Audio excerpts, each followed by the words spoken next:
Hello, everyone. Thank you for tuning in. I am JayLee. This is JLeesCorner, and this is my absolutely late review of Teen Mom Season 2. No, girl, Teen Mom 2, Season 10, Episode 12.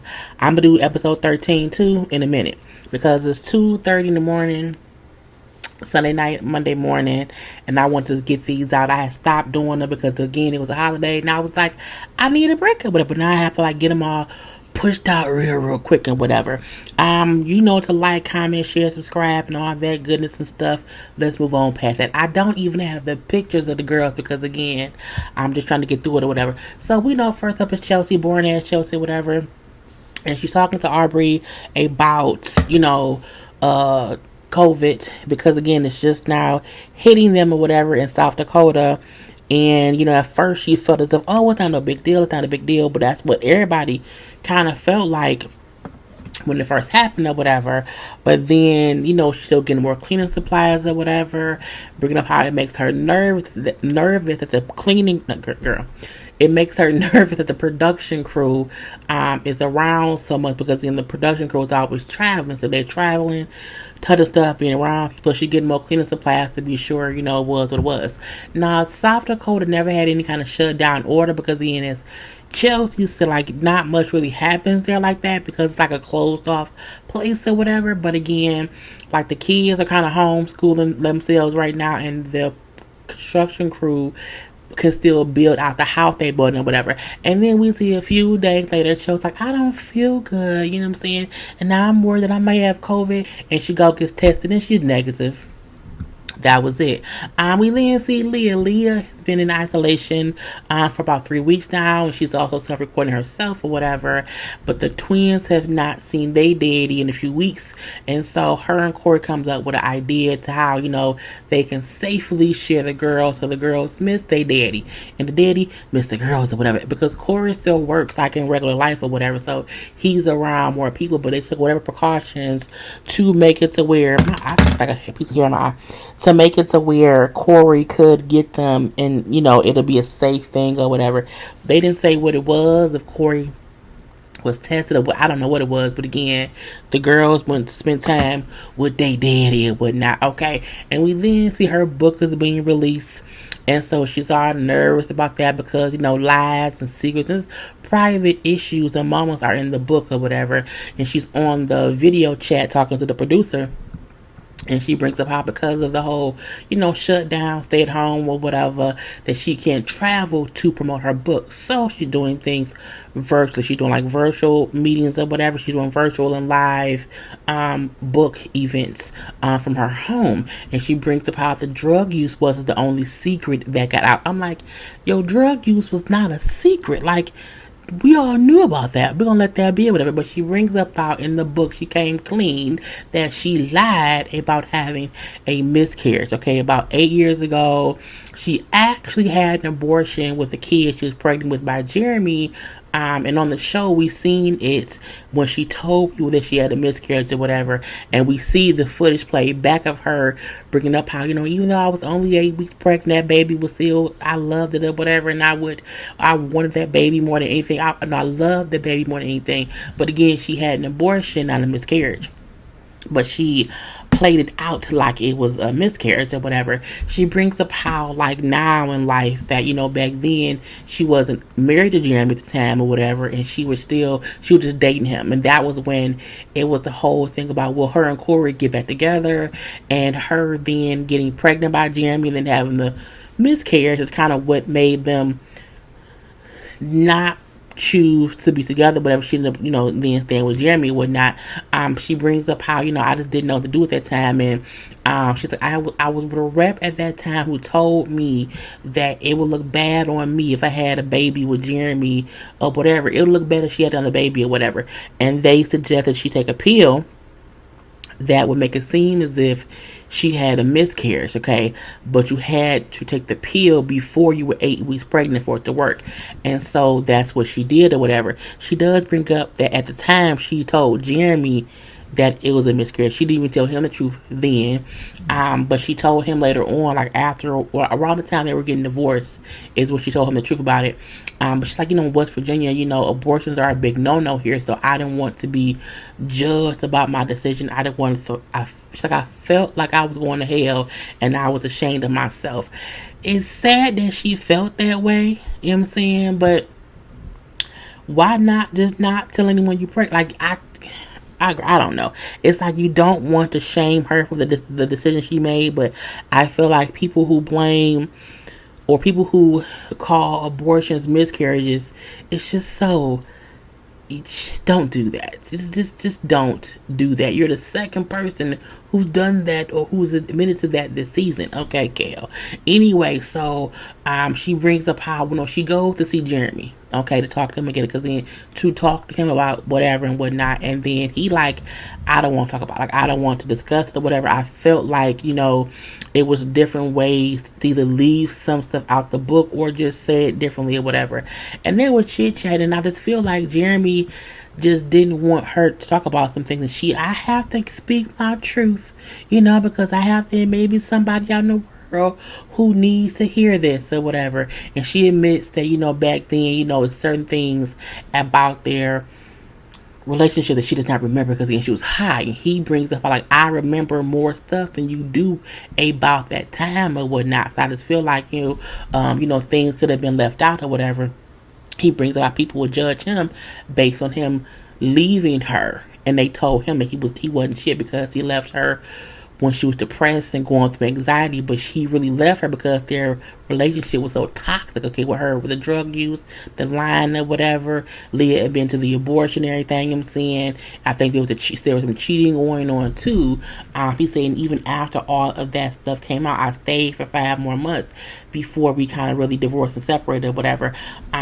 He said, I just couldn't take it anymore. I think Leah hid more of her life than anybody else, truth be told. Because I'm like, we didn't know, all that stuff was kind of left off camera. They let it be off camera, and that's why I think this show needs some new moms, okay? We're going to leave that be. Kale planning the trip for the kids to go to, I think it was the Bahamas.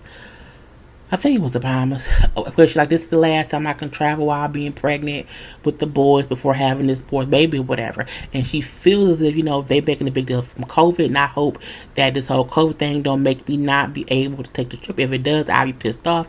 Pissed. I'm like, girl, I'm pretty sure she's regretting them words now, because again, COVID was very, very serious or whatever.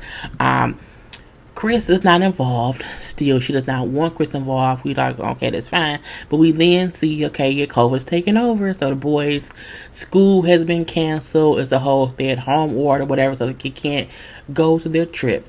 And, can we just go late, like around July? She's like, well, maybe we have to wait until after I have the baby and all that. So that will probably be around July. Can't travel in July if they were shut down. But again, it's like jokes on y'all because it's November and COVID's still here. Kale brings up how now she realizes how serious COVID is or whatever, and how a canceled trip should not have been a big deal based on how seriously things, spiraled downhill for all of us due to that or whatever.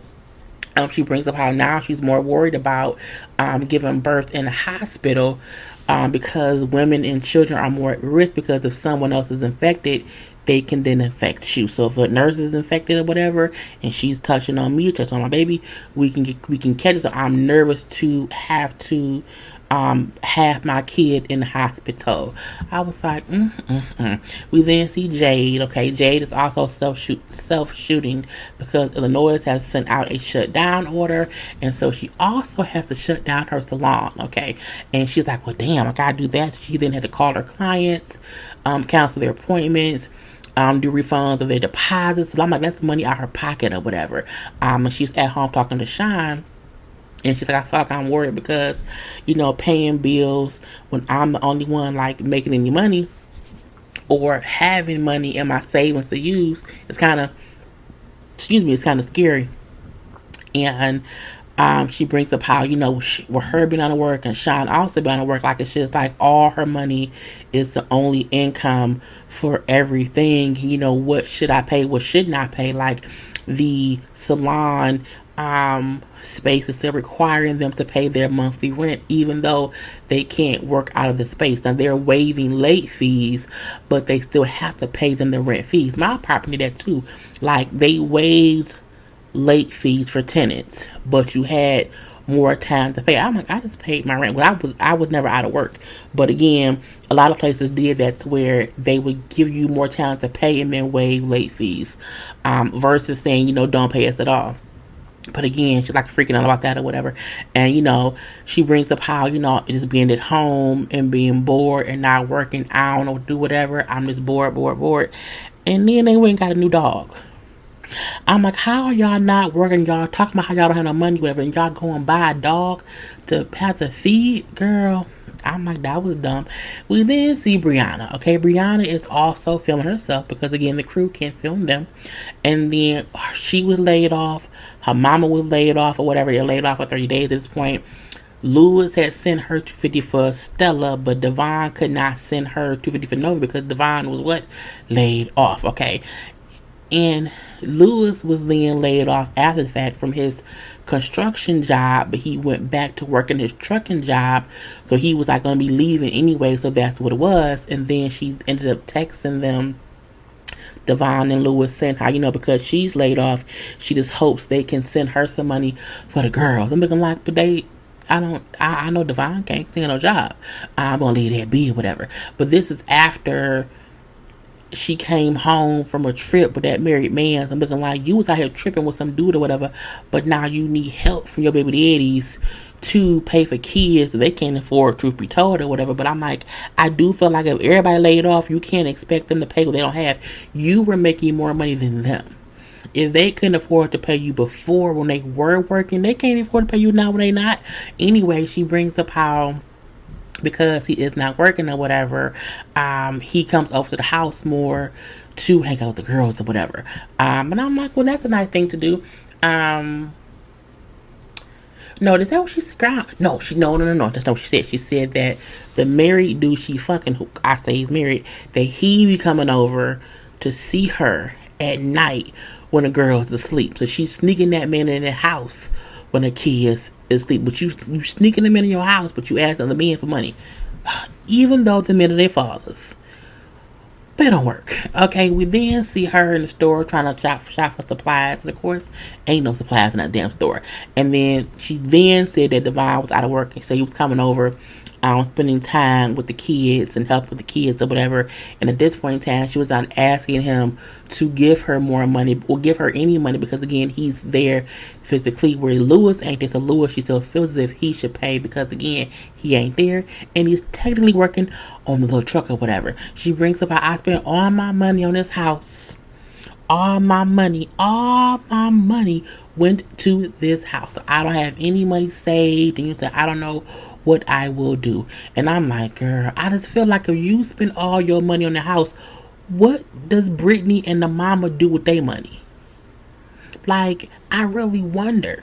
Not to say that as you don't want to be able to take care of your parent and not ask them to contribute, but I'm like, at this point in time, no one's working, there's nobody else saving money, I'm gonna leave that be or whatever. We then see Brittany come back from somewhere, from wherever, visiting her boyfriend, and now she's sick, so she had to go to a goddamn COVID testing to get tested, but she come back negative. And that was the whole episode. Okay, I'm gonna go ahead and end this here, and I will do the next episode next. Okay.